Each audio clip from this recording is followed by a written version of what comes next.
ভারত এই খুনি হাসিনাকে বাংলাদেশের হাতে তুলে দিবেন, তার বিচার হবে। ভারত এই মহিলাকে জায়গা দিয়ে বাংলাদেশের সাথে সম্পর্ক নষ্ট করছে। আমি এক টুকরো বাংলাদেশ খুঁজে পেয়েছি, কিন্তু আমি এক টুকরো ভারত খুঁজে পাই। ভারতীয়রা সঙ্গবদ্ধ নন। একজন ভারতীয় দোকানদারের সামনে ক্যামেরা নিয়ে দাঁড়ালে কিন্তু উনি ইঙ্গিত করছেন যে আমার এখানে ছবি তোলা যাবে। ডোনাল্ড ট্রাম্প তাদেরকে লক্ষ্মীর ভান্ডার হিসেবে হয়তো $2000 করে $2000 করে দিতে শুরু করবেন। ক্যালিফোর্নিয়ায় থাকা দুজন বিখ্যাত কন্টেন্ট ক্রিয়েটর 1 মাস আগে থেকে তাদেরকে যোগাযোগ করার পর আমার মেইলের কোনো ন্যূনতম রেসপন্স করেনি। বাংলাদেশের যে বাঙালি রয়েছেন তাদের তুলনায় আমাদের ভারতীয় বাঙালি একটি অংশের অত্যন্ত সংকীর্ণ মানসিকতা, এবং বাংলাদেশের সংখ্যার দিক থেকে কিন্তু তারা কম, কিন্তু তারা ইউনিটির দিক থেকে ভারতীয় কেউ ছাপিয়ে দিয়েছে। নমস্কার। আজকে আমি প্রথম কলকাতার ডেপুটি এডিটর হিসেবে আমি আজকে আমার বিশ্লেষককে পেয়েছি, প্রথম কলকাতার কর্ণধার এবং প্রধান সম্পাদক সুব্রত আচার্যকে। আজকে আমাদের দর্শকদের কাছে এমন কিছু কথা আমরা শোনাতে চাই বা জানাতে চাই, সেটা হচ্ছে প্রবাসে বাংলা ভাষাভাষী মানুষের গৌরব গাথার কথা আপনাদের সামনে তুলে ধর। সেটা ভারতের বাংলা ভাষাভাষী মানুষ, একই সাথে বাংলাদেশেরও বাংলা ভাষাভাষী প্রবাসী মানুষ, যারা মার্কিন মাটিতে বসে নিজেদের গৌরব গাথা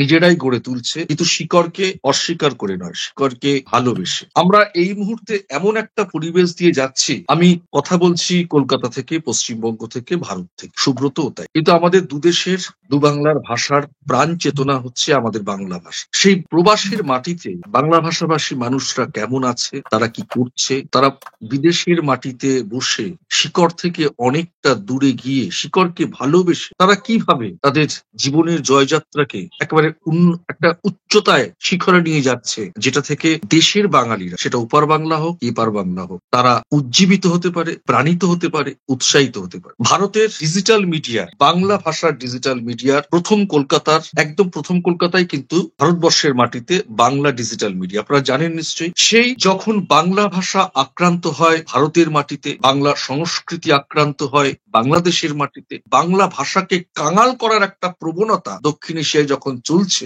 সেই সময় কিন্তু প্রথম কলকাতার তরফ থেকে প্রথম কলকাতার কর্ণধার এবং সম্পাদক পৌঁছে গেছিল মার্কিন মাটিতে, এক শহর থেকে আরেক শহর। সেই সব কথাই শুনবো। সুব্রত, কেমন আছে প্রবাসের বাঙালিরা? আগে তোমাকে প্রথমেই তোমার অনুভূতির কথা শুনবো। তোমাকে অনেক ধন্যবাদ, এবং এটা ভেবে যে তুমি একটি এমন বিষয় নির্বাচন করেছো যে বিষয়টি একেবারে সম্প্রতি আমার আত্মার সঙ্গে নিবিড়ভাবে সম্পৃক্ত, এবং একেবারে মাত্র 1 সপ্তাহ আগে আমি মার্কিন মুলুক থেকে আমার নিজ দেশে ফিরেছি। সেই হিসাবে একদম বলতে পারো যে যুক্তরাষ্ট্রের মাটির ঘ্রাণ আমার শরীরে এখনো রয়েছে। এবং তুমি জানো যে জ্যাটল্যাগ, যেটা সময় বডি ঘড়ি, যে ঘড়িতে আমরা সাধারণত দিন রাত আমাদের বডি ফিল করায়, সেই বডি ঘড়িও স্বাভাবিক হতে কিছুটা সময় লাগে, সেটাও আমার এখনো পর্যন্ত হয়নি। তোমার এই প্রশ্নের সহজ এবং কঠিন উত্তর হবে যে প্রবাসী বাঙালিরা, বাংলা ভাষাভাষী, সেটি ভারতীয় হন আর বাংলাদেশি হন, যেহেতু আমি মার্কিন যুক্তরাষ্ট্র ঘুরে এসেছি, আমি সুনির্দিষ্টভাবে এই দেশটিতে থাকা প্রবাসী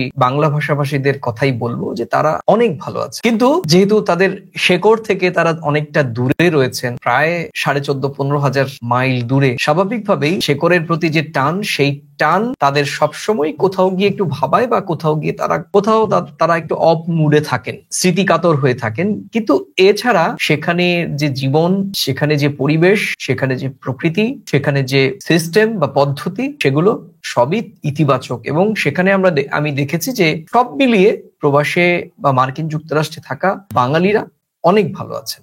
তোমাকে একটা কথা জিজ্ঞেস করতে আমার ইচ্ছা করছে, সেটা হচ্ছে যে ওখানে যারা শিকড়ের থেকে অনেকটা দূরে ঘরবাড়ি ছেড়ে নিজেদের জীবনকে একটা উন্নত তরায় নিয়ে যাওয়ার জন্য যে প্রচেষ্টা, যে একাগ্রতা, যে মনোসংযোগ দিয়ে তারা তাদের জীবনকে অতিবাহিত করছে, এবং একটা ভালো পরিবেশের মধ্যে তারা নিজেদেরকে তারা বিস্তার করছে নিজেদের লাইফটাকে, সেই জায়গা থেকে দাঁড়িয়ে সেটা ভারতীয় বাঙালি হোক বা বাংলাদেশের বাঙালি হোক, আর তারা তাদের এই যে দেশে যে সমস্যা তৈরি হয়েছে অতি সম্প্রতি, আমরা দেখেছি যে 2024-এর 5ই আগস্ট যে গণ অভ্যুত্থান, বিশেষ করে বাংলাদেশি প্রবাসীরা এই বাংলাদেশের এই বিষয়টি নিয়ে, এই যে একটা টার্মোয়েল সিচুয়েশন চলছে, সেই ব্যাপারে তারা কতটা কনসার্ন বা তারা কতটা খোঁজ খবর রাখে, কি মনে হয় তোমার? আমার মনে হয় পরমাশিস, আমি আমার মুখে বলার থেকে আমি আমাদের স্টুডিওর পেছনে যারা কাজ করছেন তাদেরকে বলবো যে এ বিষয়ে আমি অনেকের সঙ্গে কথা বলেছি। আগে ঠিক সুনির্দিষ্টভাবে বাংলাদেশের তুমি নির্বাচনের কথা বললে এবং সুনির্দিষ্টভাবে 2024-এর গণ অভ্যুত্থানের কথা বললে, সেই বিষয়ে সুনির্দিষ্টভাবে কয়েকজন প্রবাসী বাংলাদেশি মার্কিন যুক্তরাষ্ট্রের নাগরিকদের আগে বক্তব্য বা মন্তব্য শুনে নিই, তারপর আমরা আলোচনায় ফিরবো।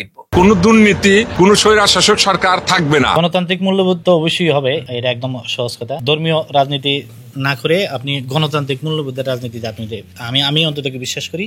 এবং এটার পাশাপাশি নারীর ক্ষমতায়ন যদি আপনি না দেন, কখনোই একটা রাষ্ট্র, আমার কাছে মনে হয় যে নারীর ক্ষমতায়ন না দিলে কখনোই একটা রাষ্ট্র সুন্দরভাবে বড় হতে পারবে না। কুটচালের কারণে এখনো বাংলাদেশের মধ্যে অশান্তি রয়ে গেছে, কারণ বাংলাদেশের মানুষ চাচ্ছে না যে আওয়ামী লীগ নির্বাচনে আসুক। আবার বাংলাদেশের মানুষ, আবার কিছু মানুষ এটাও চায় যে সব আওয়ামী লীগ তো খারাপ না। তো এই একটা দ্বন্দ্বের মধ্যে নির্বাচনটাকে নিয়ে আমরা আটকে আছি।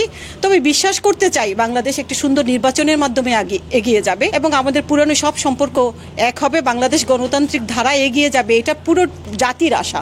আমরা চাই বাংলাদেশ সুন্দর হোক, বাংলাদেশের সব ধরনের অগ্রযাত্রায়, বাংলাদেশের সমৃদ্ধিতে আমরা খুশি হই, বাংলাদেশের ব্যাড নিউজে আমরা ব্যতীত হই। আগামীর বাংলাদেশ আমরা চাই বাংলাদেশের সুন্দর নির্বাচন হোক, দেশে গণতন্ত্র প্রতিষ্ঠিত হোক, মানুষের অধিকার প্রতিষ্ঠিত হোক। আমরা 1971 সালে আমরা যে পাকিস্তানের বিরুদ্ধে যে সংগ্রাম করেছি, যে বয়ানগুলা তৈরি করে আমরা সংগ্রাম করেছি, সেই জিনিসগুলার মানুষ সুফল ভোগ করুক। আমরা শুনলাম প্রবাসের মানুষজন তারা কতটা কনসার্ন ভারত বা বাংলাদেশ নিয়ে, বিশেষ করে বাংলাদেশ এই মুহূর্তে যেহেতু একটা টার্মোয়েল সিচুয়েশনের মধ্যে চলছে। আচ্ছা, তুমি আমায় বলো যে ওখানকার মানুষ যেভাবে জীবন অতিবাহিত করছে, অবশ্যই সেখানে বৈভব আছে, পরিশ্রম আছে, কনসেন্ট্রেশন আছে, মনোসংযোগ আছে, প্রত্যেকেই সেলফ সেন্টার, এটা অস্বীকার করার কোনো জায়গা নেই। তাদের ভালো লাগার বা ভালো বেশে থাকার যে পরিবেশটা, যে সংস্কৃতির টানটা, শেকড়ের টানটা তারা না ভুলে সেইখানেও যে তারা সেই পরিবেশ গড়ে তুলছে, সেই অনুভূতিটা তুমি কিরকম ফিল করলে? দেখো, আমি গত মাসের 8 তারিখ আমার ফ্লাইট ছিল, 8 তারিখ রাতে, আমাদের ইন্ডিয়ান টাইম রাত 9:45, আমি ওয়াশিংটন টাইম সকালবেলা পরের দিন 9 তারিখ সকাল 8:30টার সময় ওয়াশিংটন ডিসিতে পৌঁছাই এবং তারপর আমার 24 দিনের যে ভ্রমণ সেটি শুরু হয়। আমি যদি বলি যে একেবারে তুমি বলে যে কিভাবে তারা বাঁচিয়ে রেখেছেন, যদি আমি পরিষ্কারভাবে বলি তাহলে আমি দেখেছি যে পুরোপুরি দুটো স্টেটে আমি দেখেছি যে সরাসরি বাঙালিয়ানা এবং তাদের ধর্ম, সংস্কৃতি এবং শেকড়ের টান, শেকড়কে তারা ওখানটাও একেবারে সজীব রেখেছে। একটি রাজ্য হচ্ছে মিশিগান এবং আরেকটি রাজ্য হচ্ছে নিউ ইয়র্ক। এই দুটো রাজ্যে আমি দেখেছি সরাসরি বাঙালিরা, প্রবাসী ভারতীয় কিংবা বাঙালিরা কিভাবে তাদের পুজো, তাদের ধর্মীয় আচার এবং তাদের নিজের কমিউনিটির মধ্যে সংযোগ এবং বিয়ে, বৌভাত, জন্মদিনের অনুষ্ঠান কিংবা বিয়ে বার্ষিকী, এই সব অনুষ্ঠানগুলো কিভাবে তারা কাতারে কাতারে প্রত্যেকের অনুষ্ঠানগুলোতে অ্যাটেন্ড করছেন। তুমি এটা জানো যে আমরা যারা এখানে রয়েছি তারা আমরা 15-20 মিনিট বা আধা ঘন্টা ড্রাইভ করে কোথাও যেতে আমাদের ইতস্তত বোধ করি। আমরা কোথাও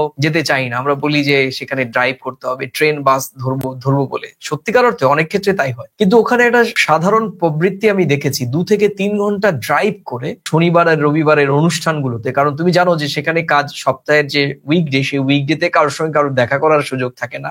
8 থেকে 10 ঘন্টা কাজ করেন এবং কাজ করে তারা নিজেরা ড্রাইভ করে, কারো 1 ঘন্টা, 2 ঘন্টা, 3 ঘন্টা ড্রাইভ করে গিয়ে কর্মস্থলে যান এবং আসেন। তারপর তার পরিবারকে সময় দিতে হয়, সে কারণে শনি এবং রবিবার ছাড়া তাদের প্রত্যেকের কাছে কোনো সময় থাকে না। আমরা দেখেছি যে অনুষ্ঠানগুলো হয় সেই অনুষ্ঠানগুলো যেমন আমাদের হিন্দু ধর্মের যে পঞ্জিকা অনুসারে হয়, পঞ্জিকা অনুযায়ী কোন অনুষ্ঠান হলেও তার যে লৌকিকতা, সেই লৌকিকতা কিন্তু শনি রোববার ফেলা হয়। তুমি জানো যে গতকালকে আমি দেখেছি, গতকালকে দিওয়ালির একটি অনুষ্ঠান টাইম স্কোয়ারে হয়েছে। তুমি ভাবো যে দিওয়ালি তো চলে গেছে আজকে থেকে তাও 10-15 দিন আগে, তাই না? কিন্তু তারপরেও আমরা দিওয়ালি এবং দুর্গাপুজোর অনুষ্ঠানও আমরা দেখেছি যে গেট টুগেদার অনুষ্ঠানও এখনো অনেক জায়গায় অনেক শনিবার রবিবার হচ্ছে। এরকমটি তারা বাঁচিয়ে রেখেছেন। আমি মিশিগানের আমাদের এডিটরকে বলবো মিশিগানের কিছু ছবি দেখাতে, এবং সেই মিশিগানের আমি কয়েকটা পুজো মণ্ডপে ঘুরে বেরিয়েছি, সেই পুজো মণ্ডপের কয়েকটি ছবি দেখাতে বলবো এবং একই সঙ্গে পুজো মণ্ডপে অনেকের সঙ্গে কথা বলেছি, তাদের 2-4 জনের কথা আমি একটু দর্শকদের উদ্দেশ্যে আমার এডিটরকে বলবো এবং তারপর আমরা আবার আসবো। আমি যেখানটা দাঁড়িয়ে আছি এটা বিগত 4 থেকে 5 মাস হয় নতুন প্রতিষ্ঠিত একটি মন্দির, রাধাকৃষ্ণ মন্দির। এটা আমাদের মিশিগানে সারাউন্ডিং 2 to 3 মাইলের মধ্যে 5 নম্বর মন্দির। আমরা চেষ্টা করছি সেকেন্ড জেনারেশনকে, আমাদের বাচ্চা কাচ্চারে, তারা খুব একটা আসে না, আমরা চেষ্টা করছি যদি আমাদের অ্যাজ মাচ অ্যাজ পসিবল মানে আমাদের সংস্কৃতিকে ধরে রাখার জন্য, এই জন্য আমাদের ক্ষুদ্র প্রয়াস। অনেক ভালো লাগে, সবাই একসাথে, সবাই মিলামিশি ভালো লাগে, অনেক সবার সাথে আলাপ করতে পারি, কথা বলতে পারি, গল্প করতে পারি, অনেক ভালো। বন্ধুর সাথে, ফ্যামিলির সাথে আসতে পারে, অনেক ভালো লাগে, অনেক আনন্দ লাগে। যেহেতু এখানে স্বাধীনতার অভাব নেই, দেশে একটু ভয়ভীতির মধ্যে থাকতে হয় হিন্দু হিসেবে, এখানে সেই ভীতিটা কাজ করে না। তো সেহেতু বলতে পারি আছি, খারাপ নেই, আছি, ভালোই আছি, বর্তমান পরিস্থিতির যুগে বলতেছি। ধর্মীয় কোনো ভেদাভেদ নাই, আমরা এই সম্প্রীতিতে আছি। এবং বাংলাদেশে আমি আসলে সরি যে বাংলাদেশে আমরা তুলনা করতে চাই না, যেহেতু আমাদের মাতৃভূমি।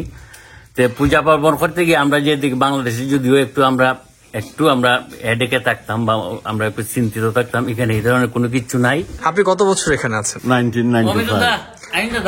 অনেক বছর। ওই সময় কেমন সংখ্যায় প্রবাসী বাংলাদেশি হিন্দু ছিলেন? এই সময় আমরা রাস্তায় পূজা করতাম, মাত্র কিছু অল্প সংখ্যক লোক ছিলাম, কয়েকজন লোক ছিলাম, আমাদের কোনো মন্দির ছিল না, আমরা ঘর ভাড়া করে পূজা করতাম। এখন আমরা মন্দিরের দিক দিয়ে আমরা অনেক উন্নতি লাভ করছি। পরিসংখ্যান না থাকলে আমরা প্রতি বছরই প্রতিটা মন্দির থেকে আমরা একটা স্মরণিকা বের করি। তো সেই হিসাবে আমি দেখলাম যে আমাদের প্রায় 500 ফ্যামিলি আছে বাংলাদেশি বংশোদ্ভূত যারা এখানে থাকেন, 500 ফ্যামিলির মতো হবে।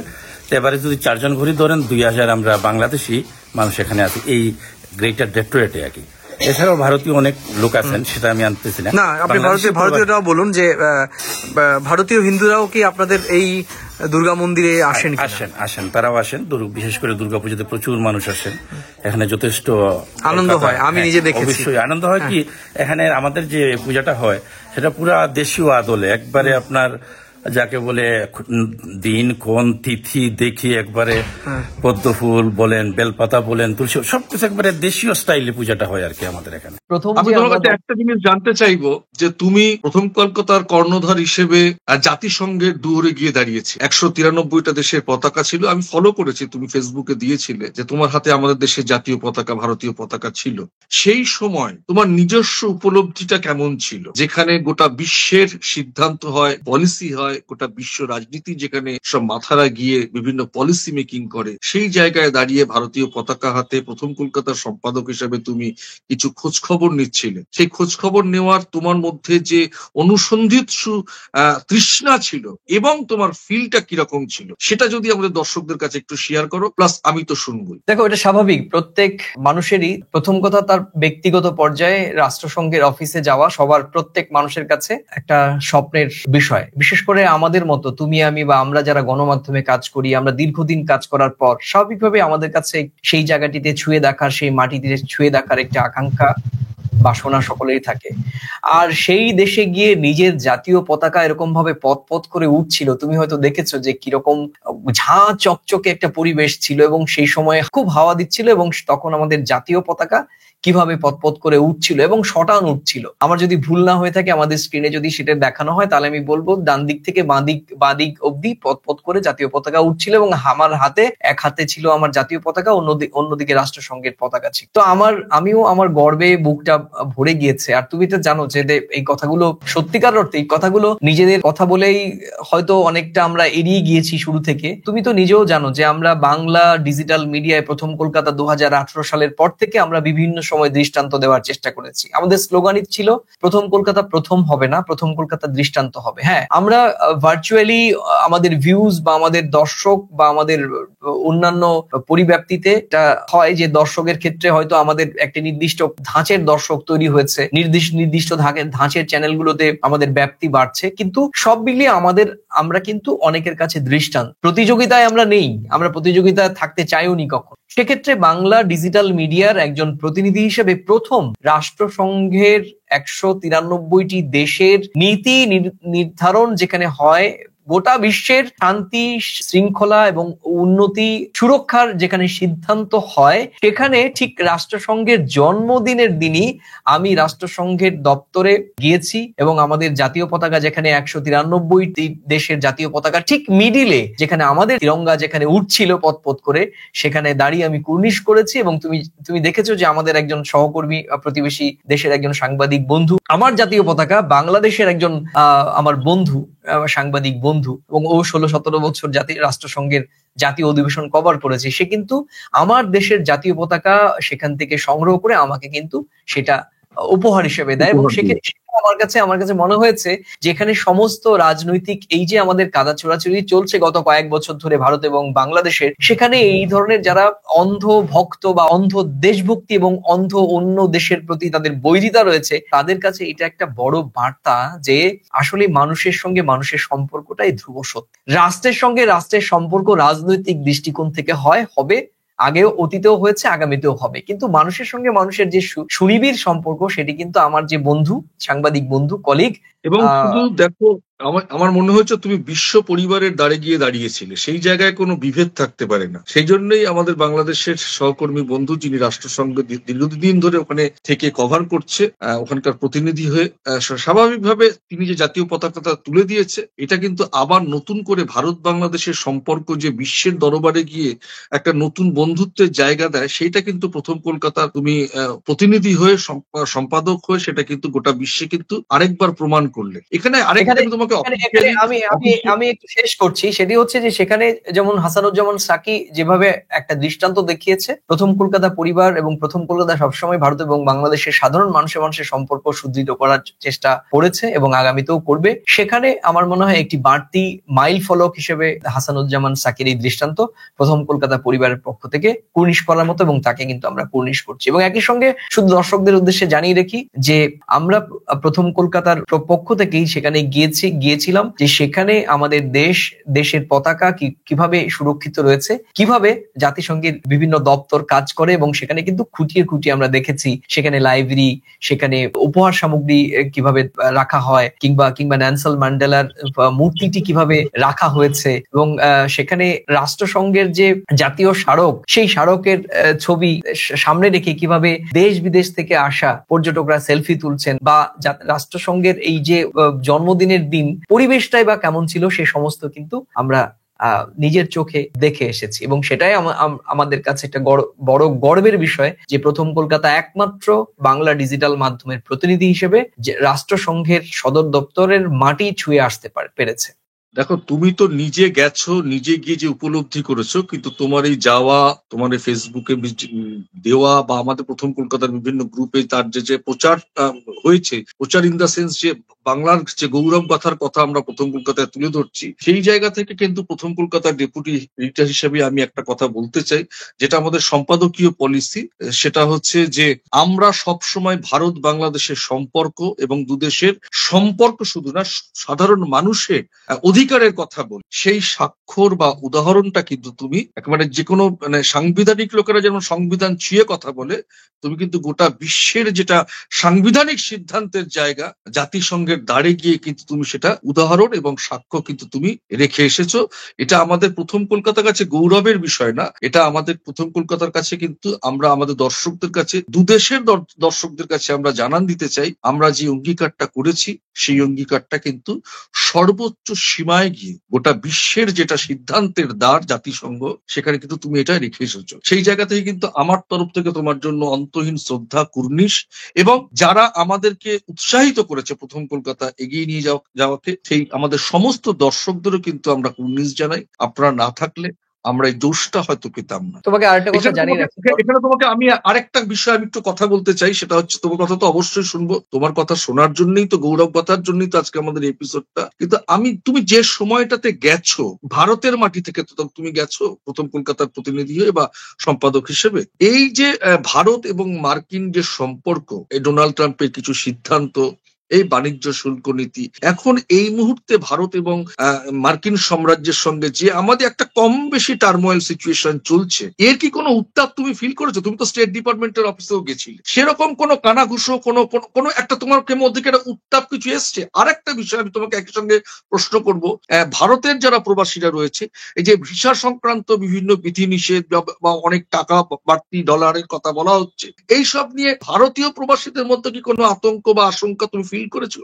আচ্ছা, প্রথম কথা হচ্ছে যে দেখো, আমি যেদিন পৌঁছালাম তার 2-3 দিন আগে থেকেই শাটডাউন শুরু হয়েছে। কেন্দ্রীয় ফেডারেল গভর্নমেন্টের কর্মীরা কেন্দ্রীয় সরকারের আর্থিক নীতির প্রতিবাদে তারা কিন্তু এখনো পর্যন্ত অব্যাহত, মানে আজকে নভেম্বরের 10 তারিখ, এখনো পর্যন্ত কিন্তু সেটার কিন্তু বড় ইম্প্যাক্ট পড়েছে। আমরা প্রথম ওয়াশিংটন ডিসিতে, গোটা দেশের রাজধানী নজর, সেই ওয়াশিংটন ডিসিতে যখন আমরা বিমানের থেকে নামি, তখন দেখা যাচ্ছে যে প্রায় 1,500 থেকে 2,000, কারণ আমাদের যে এয়ারবাসটি ছিল সেই এয়ারবাসেই 400-র উপরে হচ্ছে না আমাদের, আমরা ইন্ডিয়া থেকে সেখানে গিয়েছি, রাষ্ট্র এবং তখন আরো দুটো, জাপান এবং সম্ভবত থাইল্যান্ড থেকে আরেকটি এয়ারবাস সেখানে গেছে। স্বাভাবিকভাবে প্রায় 1400 থেকে 1500 যাত্রী সেখানে বিমানবন্দরে ইমিগ্রেশনের লাইনে। তো আমার প্রায় 3.5 ঘন্টা সময় লেগেছে, যেখানে এই ইমিগ্রেশনের জন্য আমার সর্বোচ্চ হাফ অ্যান আওয়ার লাগার কথা ছিল। এর কারণ কি, ওখানে প্রায় 45টা কাউন্টার ছিল, তার মধ্যে 4 জন ইমিগ্রেশনের অফিসার শুধুমাত্র কাজ করছিলেন, বাকি 51 জন অফিসার শাটডাউনে অংশ নিয়েছেন। সুতরাং তুমি বুঝতে পারছিলে যে আমি যখন যুক্তরাষ্ট্রের মাটিতে পা রেখেছিলাম তখনই কিন্তু শাটডাউনের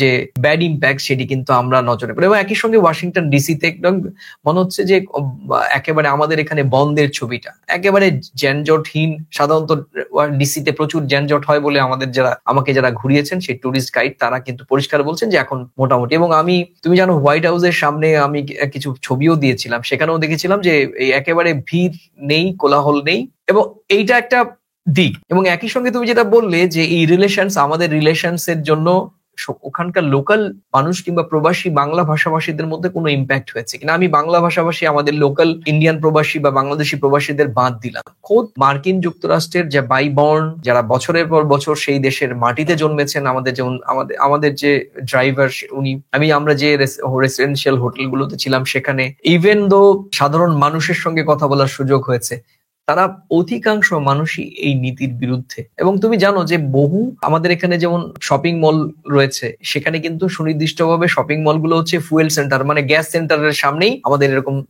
মল থাকে, যেখানে প্রায় খাবার দাবার এবং অন্যান্য সব জিনিসপত্র পাওয়া যায়। সেখানে বেশ কিছু শপিং মল আমার চোখে পড়েছে ট্রাম্পের বিরুদ্ধে, ট্রাম্পকে ব্যঙ্গ করে লেখা পোস্টার, ব্যানার, গেঞ্জি এবং বিভিন্ন শোপিস। এবং সেখানে কিন্তু প্রকাশ্যে ট্রাম্পকে একজন দেশদ্রোহীও বলা হয়েছে।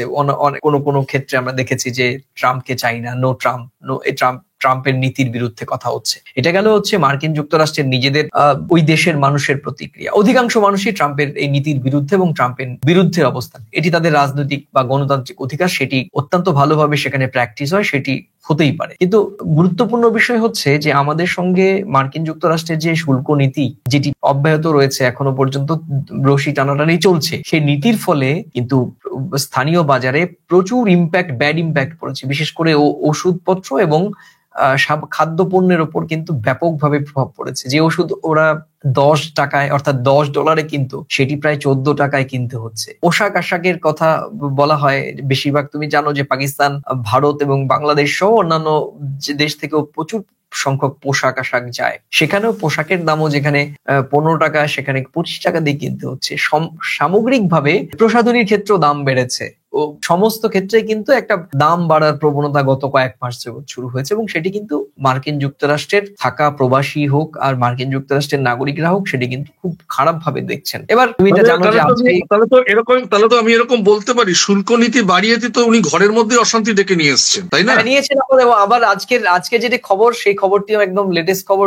আজকে আমরা দেখেছি বিভিন্ন গণমাধ্যমে মার্কিন যুক্তরাষ্ট্রের প্রেসিডেন্ট ডোনাল্ড ট্রাম্প উনি বলেছেন যে প্রত্যেক মার্কিন যুক্তরাষ্ট্রের নাগরিককে 2000 টাকা করে ডিভিডেন্ড দেওয়া হবে প্রতি মাসে। ডিভিডেন্ড তারা শিগগিরই আগামী যে বছর যে শুল্ক নির্ধারণ করা হয়, যে বছর থেকে যে আমরা বলি না financial year, next financial year থেকে প্রতি মাসে তারা $2000 করে পাবেন শুধুমাত্র। এটি আবার অনেকে ট্রোল করে বলছেন যে ডোনাল্ড ট্রাম্পের শুল্ক নীতি নিয়ে সেই দেশের মানুষের মধ্যে যে তীব্র ক্ষোভের জন্ম হয়েছিল, ডোনাল্ড ট্রাম্প তাদেরকে লক্ষ্মীর ভান্ডার হিসেবে হয়তো $2000 করে $2000 করে দিতে শুরু করবেন।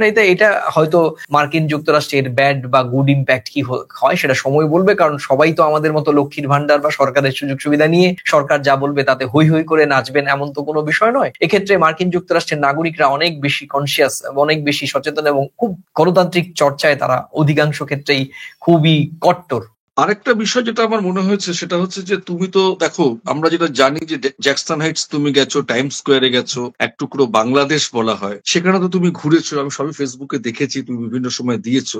সেখানকে এক টুকরো বাংলাদেশ কেন বলা হয়, বা সেখানে গিয়ে তুমি সেই উত্তাপটা কিরকম ফিল করেছো, সেটা যদি একটু আমাদের দর্শকদের বলো। আচ্ছা, প্রথমে আমি একটু এখানে আমি একটু নিজের কোথাও গিয়ে আমার নিজের একটু অক্ষমতা বা নিজের একটু কষ্টও লেগেছে। আমি এক টুকরো বাংলাদেশ খুঁজে পেয়েছি, কিন্তু আমি এক টুকরো ভারত খুঁজে পাইনি। এটা আমার কেন এই ফারাকটাই বা কেন, এটা নিয়ে আমার নিজস্ব অবজারভেশন আছে। আমাদের ভারতীয় দর্শক বা আমাদের সহনাগরিক দর্শক বরাবরের মতো আমাকে হয়তো খোঁচা মারবেন, বলবেন যে আমি বাংলাদেশের মানুষের হয়ে কথা বলি। ঠিক মানুষের হয়ে কথা বলি। বাংলাদেশের মানুষ বাঙালি, বাংলাদেশের মানুষের হয়ে কথা বলার মতো হয়তো আমার মতো মানুষকে নির্দিষ্ট ইনগ্রিডিয়েন্টস তো সামনে রেখেছেন বলেই আমি কথা বলি। কেন আমি আমাদের বাঙালি বাংলা ভাষাভাষী আমাদের ভারতীয় বাঙালিদের নিয়ে কথা বলি না? ঠিক এটা আমি অনেক ক্ষেত্রে আমিও মনে করি আমি কি বলি না বলতে চাই না। এটার একটা এক্সাম্পল এই মুহূর্তে হাতে গরম পাতে গরম এক্সাম্পল। তুমি যেটা বলছো জ্যাকসন হাইট, জামাইকা, এই দুটো এলাকা। জ্যাকসন হাইটস একটা বড় এলাকা, নিউ ইয়র্কের ব্যস্ততম একটি এলাকা জ্যাকসন হাইট, এবং খুব বেশি দিনের কথা নয়,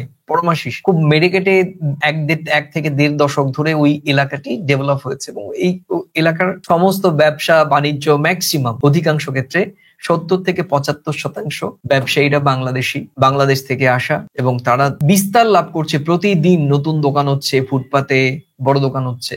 ভারতীয় দোকান নেই তা নয়, কিন্তু ভারতীয়রা সংঘবদ্ধ নন। ভারতীয়রা চান না সেখানে এক টুকরো ভারতীয় হওয়ার, কারণ সংঘবদ্ধ কারণে হয়েছে বাংলাদেশের মানুষ একজন অন্যজনকে ভীষণভাবে হেল্প করেন, টেনে আনেন, পাশে দাঁড়ান, সঠিকভাবে গাইড দেন। একটা দোকানের সামনে দাঁড়ালে, ক্যামেরা নিয়ে দাঁড়ালাম, একজন ভারতীয় দোকানদারের সামনে ক্যামেরা নিয়ে দাঁড়ালে কিন্তু উনি ইঙ্গিত করছেন যে আমার এখানে ছবি তোলা যাবে না, আমার এখানে করা যাবে। কিন্তু একজন প্রবাসী বাংলাদেশি মার্কিন যুক্তরাষ্ট্রের তার সাফল্য গাথা, ব্যর্থতা, কষ্ট, দুঃখ সে কিন্তু অন ক্যামেরা শেয়ার করছেন, এবং তিনি বলছেন যে তিনি গত 10 বছরে কাকে কাকে বাংলাদেশ থেকে এনেছেন, এবং শুধু তার আত্মীয় স্বজন নয়, অন্য কেউ প্রয়োজনে যে কেউ ভারত থেকেও যেতে চাইছেন, তাদের পরিচিত বন্ধু বান্ধব তাদেরকেও কিন্তু গাইড করছেন। কিন্তু নট এ সিঙ্গেল ওয়ান, একজন ভারতীয়কেও কিন্তু ক্যামেরার সামনে পাওয়া গেল না। অনেককে আমরা ক্যামেরার সামনে কথা বলানোর চেষ্টা করেছিলাম, কোনো ভারতীয় কিন্তু ক্যামেরার সামনে মুখ খুললেন না। তারা দেশের রাজনীতি নিয়েও বলতে চাইলেন না, তারা ট্রাম্পের রাজনীতি নিয়েও বলতে চাইলেন। তারা রয়েছেন, ভারতীয়রা রয়েছেন, তাদের নিজের জায়গা থেকে তারা অত্যন্ত ভালো রয়েছেন, কিন্তু সামগ্রিকভাবে যে একটা গোষ্ঠী তৈরি করার, একটি ইউনিটি তৈরি করার, সেটি কিন্তু ভারতীয় বাঙালি হোক, কিংবা ভারতীয় গুজরাটি সমাজ হোক, ভারতীয় পাঞ্জাবি সমাজ হোক, কিংবা ওভারঅল ভারতীয়রা সেক্ষেত্রে ব্যর্থ। সেই কমিউনিটি কিন্তু সংখ্যার দিক থেকে কিন্তু বাংলাদেশ থেকে ভারতের সংখ্যা, প্রবাসী মার্কিন যুক্তরাষ্ট্রের নাগরিক, সেই সংখ্যাটা কিন্তু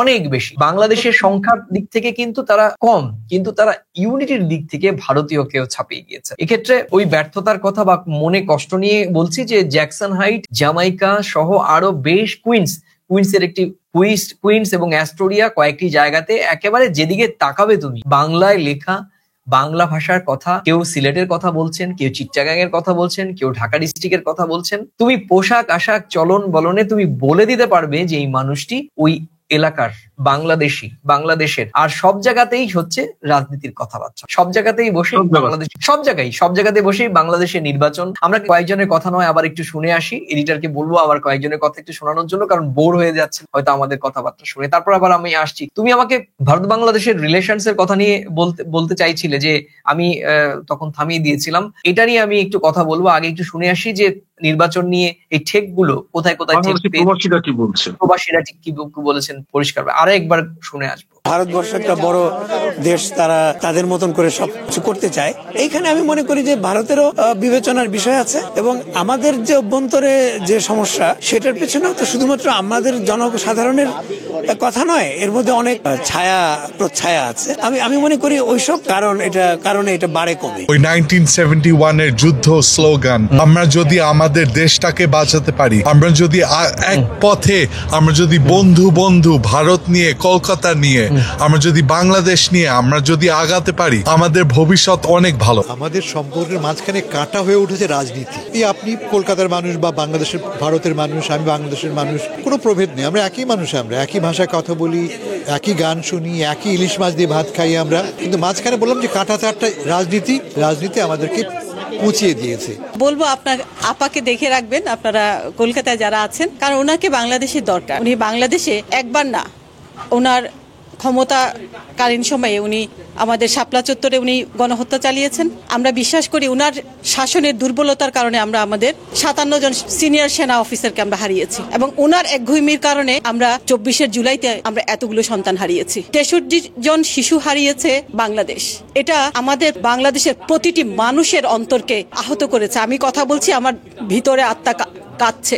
আর ভারত এই মহিলাকে জায়গা দিয়ে আমি বলবো বাংলাদেশের সাথে সম্পর্ক নষ্ট করছে। ভারত বাংলাদেশ একটা ঐতিহ্যবাহী আত্মার সম্পর্ক, যেটা এই মহিলার কারণে নষ্ট হচ্ছে। আমরা বিশ্বাস করব ভবিষ্যতে ভারত এই খুনি হাসিনাকে বাংলাদেশের হাতে তুলে দিবেন, তার বিচার হবে। দিল্লির দাদাগিরি না বন্ধুত্ব? বন্ধুত্ব। দাদাগিরি কি হয় গত 16 বছরে দেখছেন আপনারা, দাদাগিরির জন্য দেশটা বাংলাদেশটা ধ্বংস করে দিছে। হ্যাঁ, এবার বলছি, দেখো ভারত বাংলাদেশের সম্পর্ক নিয়ে কিন্তু আমি অধিকাংশের কাছেই খুব ভীষণ ইতিবাচক ভাবে কথা শুনেছি। কেউ এটা বলেছেন যে ভারত দাদাগিরি করছেন। আমি প্রশ্ন করেছিলাম যে দাদাগিরি না বন্ধুত্ব। সেক্ষেত্রে তাদের পরিষ্কার, তাদের যে বক্তব্য ছিল, উত্তর ছিল, সেটা কিন্তু ইতিবাচক উত্তর। ভারত আড়ে ঠাড়ে তো দাদাগিরির মতোই কাজ করেছিল। আমরা তো সেটা সবসময় স্বীকার করি যে কিছু কিছু ক্ষেত্রে বাংলাদেশের যে অভ্যন্তরীণ রাজনীতি, সেটি হয়তো ভারত নীতিগতভাবে দাদাগিরি এটাকে মনে করে না। কিন্তু ভারত যেভাবে একটি রাজনৈতিক দলকে গত 15 বছর ধরে তারা যেভাবে হয়তো ভেবেছে যে ওই রাজনৈতিক দলটি বাংলাদেশে শাসন করলে আমাদের অভ্যন্তরীণ নিরাপত্তা কিংবা ভারতীয় স্বার্থ রক্ষিত হবে, সেই কূটনৈতিক দৃষ্টিভঙ্গি থেকে একটি রাজদলকে তারা সমর্থন করেছে। কিন্তু তার ফলাফল কি হবে সেটা তারা বুঝতে পারেনি। এই ফলাফল এখন সাউথ ব্লক ভারত টের পাচ্ছে যে এই যে নগ্নভাবে সমর্থনের জেরে যে বাংলাদেশের অভ্যন্তরে তীব্র ভারত বিরোধিতা তৈরি হয়েছে, তার জন্য কিন্তু আমাদের সরকারকে এবং আমাদের দুই দেশের মানুষকে কিন্তু দীর্ঘমেয়াদী সাফারিং করতে হচ্ছে বা সেই উত্তাপের মন তার মানে প্রবাসীদের মনেও রয়েছে। স্বাভাবিক, এটা তো স্বাভাবিক। তুমি কথা শুনতে পারলে তো, অনেকেই অনেক কথা বলেছেন, কিন্তু আবার এটাও অধিকাংশ মানুষই বললেন যে ভারত আমাদের অনস্বীকার্য এক বন্ধু প্রতিবেশী। ভারতকে উপেক্ষা করে চলতে পারবো না। 1971 তার পরবর্তী ভারতের সহযোগিতা এবং ভারতের সঙ্গে বন্ধুত্ব বজায় রাখতে চান, সেটি কিন্তু প্রায় 100% মার্কিন যুক্তরাষ্ট্রে থাকা প্রবাসী বাংলাদেশ। কিন্তু তাদের মধ্যে ক্ষোভও রয়েছে। দেখো, একটা জিনিস তোমাকে আমি বলি, সেটা হচ্ছে যে দেখো, আমি কাউকে ছোট করছি না। তুমি যেহেতু এখন প্রবাসে তারা গেছেন, অবশ্যই তাদের মধ্যে মেধা রয়েছে, শ্রম দেওয়ার ক্ষমতা রয়েছে, ডিগনিটি তৈরি হয়েছে, এখন তারা একটা এলিট শ্রেণী। এই গণ অভ্যুত্থানের পর আমরা দেখেছি সমাজ মাধ্যমে ভারত এবং বাংলাদেশ নিয়ে কিন্তু বহু সময় একটা বৈরী মন্তব্য কিন্তু উভয় দেশের পক্ষ থেকে কিন্তু এসেছে। সেটা যেমন দুদেশেরই পররাষ্ট্র মন্ত্রকের তরফে কিন্তু তারা সবসময় বলে এসেছে একটা চলমান কিন্তু সম্পর্ক কিন্তু ভারত এবং বাংলাদেশের সরকারি পর্যায়ে কিন্তু সবসময় থাকছে। কিন্তু ওখানে যারা প্রবাসী রয়েছে তারা তো অবশ্যই এখন একটা এলিট শ্রেণী। তাদের মেধা, মনন, তাদের জীবনযাপন, তারা এই যে সমাজ মাধ্যমে যেটা বৈরিতার ব্যাপারটা, তারা ঠিক কেমন চোখে নিয়েছে বলে তোমার মনে হয়? ওই যে আবারও সেই কাট উত্তর দিলে আমাদের শহর নাগরিক অনেকেই আমার প্রতি বিরূপ হবেন, এবং তাতে সত্যিকার অর্থে আমি বিনম্র শ্রদ্ধার সঙ্গে বলছি, গণতন্ত্রের বিউটি হচ্ছে যে অন্যের সমালোচনাকে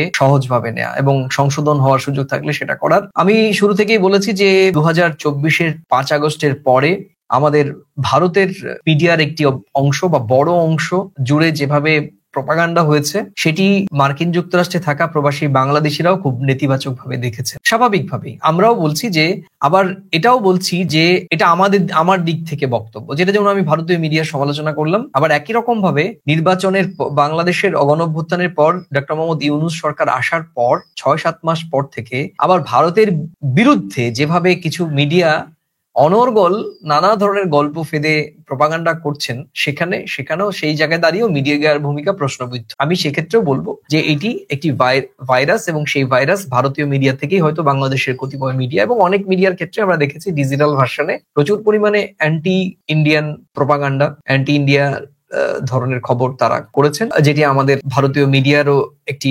বিশ্বাসযোগ্য মিডিয়া হাউসগুলোর তাদের ডিজিটাল ভার্সন থেকে আসে, সেটি আমাদেরও বিব্রত করে। যেরকম ঠিক সেরকম ভাবে বাংলাদেশের বিশ্বাসযোগ্য মিডিয়া হাউসের ডিজিটাল ভার্সন থেকে যে খবর প্রচারিত হয়, সেটি কিন্তু আবার আমাদেরও বিপরীত। অর্থাৎ আমরা দুই দেশের গণমাধ্যমের একটি বড় অংশের ডিজিটাল ভার্সনের খবরে যেমন আমার মধ্যে উদ্রেক আছে, আমি মার্কিন যুক্তরাষ্ট্রের প্রবাসী বাংলাদেশি বা ভারতীয়দের কাছেই এই উদ্রেক দেখেছি, এবং এই মিডিয়ার সমালোচনা কিন্তু এখন সর্বত্র একটি কমন এজেন্ডা বলে আমার মনে হয়েছে। দেখো, আমি তোমাকে আজকের এই প্রাসঙ্গিক প্রসঙ্গে প্রবাসী বাঙালিদের গৌরব কথার কথা তুমি সব দিকটাই তুলে ধরলে।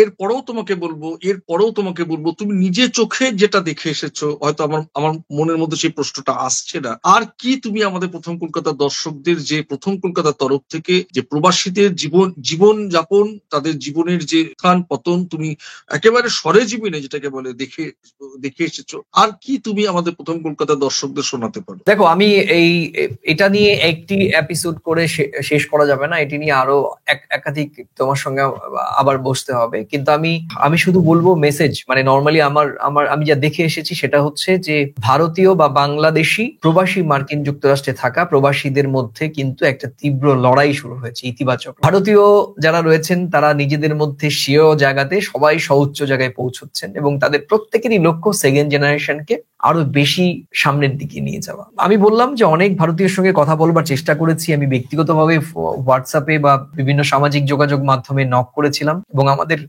কলকাতার মানে আমাদের বাংলার কয়েকজন কন্টেন্ট ক্রিয়েটার তাদের সঙ্গে আমি নিজে ইনবক্স করে মেইল করে যোগাযোগ করে চেষ্টা করেছিলাম, ক্যালিফোর্নিয়ায় থাকা দুজন বিখ্যাত কন্টেন্ট ক্রিয়েটার, এবং আমি খুব আমার আন্তরিকভাবে বলতে খারাপ লাগছে তাদের 1 মাস আগে থেকে তাদেরকে যোগাযোগ করার পরও আমার মেইলের কোনো ন্যূনতম রেসপন্স করেনি এবং ইনবক্সে দেওয়ার পরও ন্যূনতম তাদের ভারতীয় কন্টেন্ট ক্রিয়েটার বাংলা ভাষায় কন্টেন্ট করেন এবং তাদের মিলিয়ন ভিউজ হয়। আমি তোমাকে সেখানেই বলতে যাচ্ছি যে তাদের সংকীর্ণ মানসিকতা বাংলাদেশের যে বাঙালি রয়েছেন তাদের তুলনায় আমাদের ভারতীয় বাঙালি একটি অংশের, আমি সবাইকে বলবো না, কিছু অংশ অত্যন্ত সংকীর্ণ মানসিকতা এবং মনা, এবং সেটাই তোমাকে প্রমাণ দিয়েই বলছি। আমি মেইল করার পর তার ন্যূনতম রেসপন্স আসেনি। সুদূর ক্যালিফোর্নিয়া, আমি নিউ ইয়র্ক থেকে ক্যালিফোর্নিয়া প্রায় 6 ঘন্টার বিমান যাত্রা, আমি সেটাও শিডিউল করে প্ল্যান করে রেখে, যদিও ক্যালিফোর্নিয়া আমি গিয়েছি কিন্তু আমি স্পেসিফিক ভাবে ওই কন্টেন্ট ক্রিয়েটারের ইন্টারভিউ নেবো বলেই গিয়েছিলাম এই প্রসঙ্গ প্রমাণ। আবার অন্যদিকে আমি বেশ কয়েকজন, তুমি নিজেও জানো যে বাংলাদেশি কন্টেন্ট ক্রিয়েটারদের সঙ্গে কথা বলেছি, ইভেন তাদেরকে আমি যুক্তরাষ্ট্রের মাটিতে গিয়ে নক করার পর তারা কিন্তু আমাকে 1-1.5 ঘন্টার মধ্যে সময় দিয়েছেন এবং দাদা আপনি কোথায় আছেন সশরীরে এসে আমার সঙ্গে কথা বলেছেন। সেটি আমরা ইতিমধ্যে আমাদের যে চ্যানেলগুলো রয়েছে সেগুলো আমি দেখিয়েছি বা দেখাবো।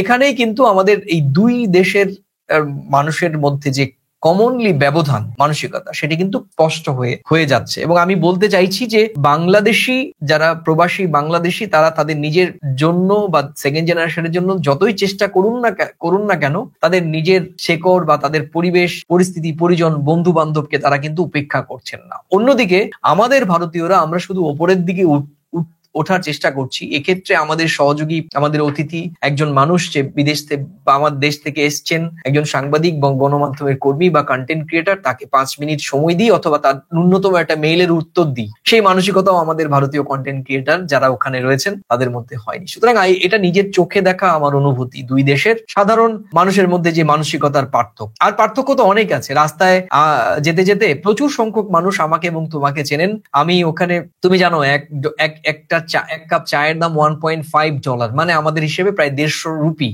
একটি জলের বোতল $5, $9 থেকে $5 একটি জলের বোতল, যেটি আমরা 10 টাকা বা 20 টাকা খাই। $5 মানে হচ্ছে তুমি 450 রুপি। $10 মানে হচ্ছে প্রায় 900 রুপি। একটা কফির দাম $5, একটি স্পেশাল চায়ের দাম $5। আমি অসংখ্য চা, কফি এবং জল বাংলাদেশে প্রবাসী বাংলাদেশি আমাদের যে দর্শক, তারা কি বলবো, একজন অতিথি, আমি বিদেশি সাংবাদিক, তাদের কন্টেন্ট আমার কন্টেন্ট দেখেন, তোমাকে চেনেন। রাস্তায় অসংখ্য মানুষ, আমি যেতে যেতে জ্যাকসন হাইট, জামাইকা, আমি অন রেকর্ড, আমার এখানে প্রচুর সংখ্যক আছে। 1-2 ভিডিও যদি আমি আমাদের যে এডিটর বিভাসকে বলবো যে তুমি কি যদি পারো আমাদেরকে একটু দেখাবে যে আমাদের দর্শকরা কিভাবে আমাকে রাস্তায় দেখে আমাকে জড়িয়ে ধরেছেন, চা কফি খাইয়েছেন, সেই দৃশ্য যদি থাকে একটু হালকা একটু দেখিয়ে দেবো। প্রমাণ, মানে আমি যা বলছি এই অন রেকর্ড প্রত্যেকটি কথার কিন্তু আমার প্রমাণ রয়েছে। আমি আপনার টিভিতে দেখি আপনারা দুইজনকে, আপনি বেশিরভাগ প্রশ্ন করেন, আপনার সাথে আরেকজন আছেন, উনি উত্তর দেন।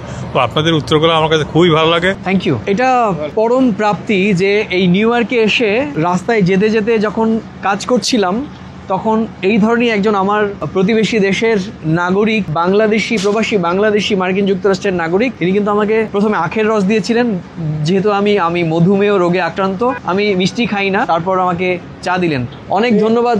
তো এই জিনিসগুলো কিন্তু আমার চোখে, তাহলে কি আমি একদম সরাসরি এখন আমরা কনক্লুশনে চলে আসবো। তার আগে তোমাকে আরেকটা কথা আমি তোমার কাছে জানতে চাইছি যে তাহলে তোমার অভিজ্ঞতার ভাড়ারে এই গৌরব কথার গল্পের মধ্যে তৃপ্তি এবং অতৃপ্তি বাঙাল ঘটির আপ্যায়নের একটা তারতম্য ফিল করলে কি?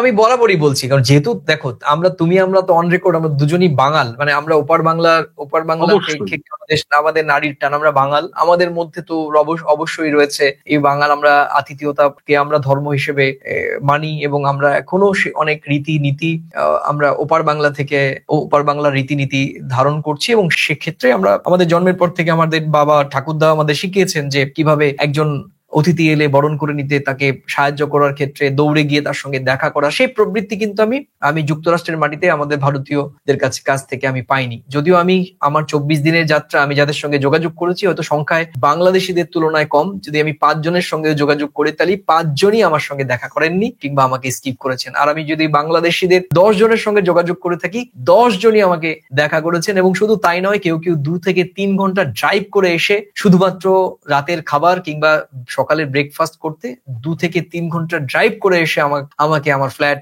আমি যে ফ্ল্যাটে 10 দিনের নিউ ইয়র্কে ভাড়া নিয়েছিলাম, সেই ফ্ল্যাট থেকে আমাকে পিক করে নিয়ে গিয়ে আবার আমার ফ্ল্যাটে পৌঁছে দিয়েছেন। এটা বাংলাদেশি প্রবাসী বাংলাদেশিদের কাছ থেকেই সম্ভব। সুতরাং কুর্নিশ তাদের যারা আমাকে সম্মান করেছেন, এবং অবশ্যই আমি বলবো যে তাদের যে এই যে সরল নির্লিপ্ত যে তাদের যে মানসিকতা, এই মানসিকতার জন্যই হয়তো মার্কিন যুক্তরাষ্ট্রে অনেকেই বলেন ভারতীয়রা খুবই উচ্চ পর্যায়ে আইটি, চিকিৎসা, বড় ব্যবসা, মার্চেন্ট ব্যবসায়ের দিকে এগিয়ে রয়েছেন। বাংলাদেশিরা সেই ক্ষেত্রে ট্যাক্সি ড্রাইভার, কেউ হয়তো সেলুনে কাজ করেন, কেউ হয়তো সবজি বিক্রি করেন, গ্রোসারি শপ, কেউ রেস্টুরেন্ট। কিন্তু আমি বলবো যে এই গোটা ব্যবস্থায় সমাজকে যদি টিকিয়ে রাখতে হয়, যে শ্রেণীর মানুষের ইনভলভমেন্ট, বাংলাদেশের মানুষের ইনভলভমেন্ট মার্কিন যুক্তরাষ্ট্রের অর্থনীতিতে যেভাবে বেড়েছে, আমি দায়িত্ব নিয়ে বলতে পারি 8 থেকে 10 বছরের মধ্যে প্রবাসী বাংলাদেশি মার্কিন যুক্তরাষ্ট্রের নাগরিক তাদের সঙ্গে আমাদের ভারতীয়দের সংখ্যার বিচারে নয়, তাদের সঙ্গে রোজগারের, তাদের বেসিক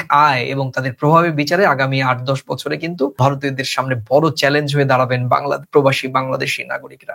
এটি কিন্তু আমি অন রেকর্ড আজকে বলে দিতে পারি। দেখো, তোমার কাছ থেকে যে অন রেকর্ড যে তুমি সরাসরি দায়িত্ব নিয়ে যে অভিজ্ঞতার কথা বললে, তার নির্যাস গ্রহণের জন্যই তো তুমি সেখানে গেছিলে। এবং আমরা একেবারে তোমার চোখ দিয়ে, তোমার কথন দিয়ে কিন্তু আমাদের প্রথম কলকাতার দর্শকদের আমরা 2 বাংলার প্রবাসী বাঙালিদের গৌরব গাথার কথা জানলাম। কিছু তৃপ্তি, অতৃপ্তি, কিছু ভিন্নতা, কিছু দৌড়, কিছু প্রতিযোগিতা, সবকিছুই কিন্তু আমরা পেলাম। আমরা কথা রেখেছি, প্রথম কলকাতা ভারত বাংলাদেশের মানুষের কথা সব সময় বলবে, সম্পর্কের যেমন কথা বলবে, অধিকারের কথা বলবে, সেই অঙ্গীকারও তুমি জাতিসংঘে দৌড়ে দাঁড়িয়ে সেই কথা তুমি রেখেছো। প্রথম কলকাতার সম্পাদক হিসেবে তোমাকে অবশ্যই ডেপুটি এডিটর শুধু নয়, একজন সাংবাদিক বন্ধু হিসেবে তোমার এই পথ চলাকে লক্ষ কুর্নিশ এবং সালাম, প্রণাম। এবং আমাদের প্রথম কলকাতার দর্শকদের আমি আবারও অন্তহীন শ্রদ্ধা, শুভেচ্ছা, শুভকামনা জানাবো। আপনারা ছিলেন বলেই আমাদের এই জোশ, আমাদের এই পথ চলা। আজকের মতো আমরা এখানেই শেষ করছি। আগামী দিন আবার কোনো এরকম গৌরব গাথার গল্প, মার্কিন সফরে সুব্রত যে দৌড়েছে, সেই সব গল্পের কথা আপনাদের সামনে তুলে ধরবো। আজ এ পর্যন্ত। পরমাশিস, আমিও একটু শেষ করার আগে কথা বলতে চাই, মানে আর বলো 1-2 মিনিট কথা বলতে চাই। 24 দিনের এই যে আমার সফর ছিল, মার্কিন যুক্তরাষ্ট্রের সফর ছিল, সেই সফরে আমি 5টি স্টেট ঘুরে বেরিয়েছি এবং 5টি স্টেটে প্রায় সব দর্শনীয় স্থান ঘুরে বেরিয়েছি।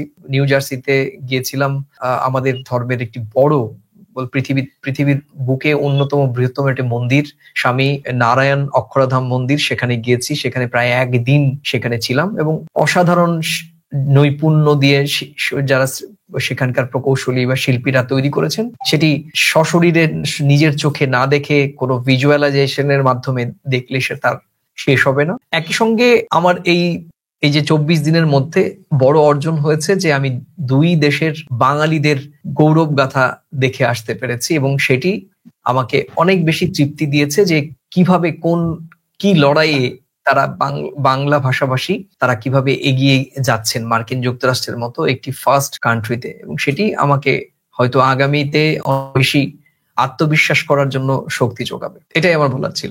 নমস্কার, আজ এ পর্যন্তই। আমরা আবার এরকম কোনো প্রাসঙ্গিক প্রসঙ্গে সুব্রতর মার্কিন সফরের খুঁটিনাটি, ওর কথন দিয়ে ভিজুয়ালাইজেশন তো থাকবে, আমরা আবার কোন এপিসোডে হয়তো এরকমই বিষয়বস্তু তুলে ধরবো, মার্কিন প্রবাসীদের গল্প শুনবো যারা বাংলা ভাষায় সেখানে কথা বলেন। আজ এ পর্যন্তই। নমস্কার।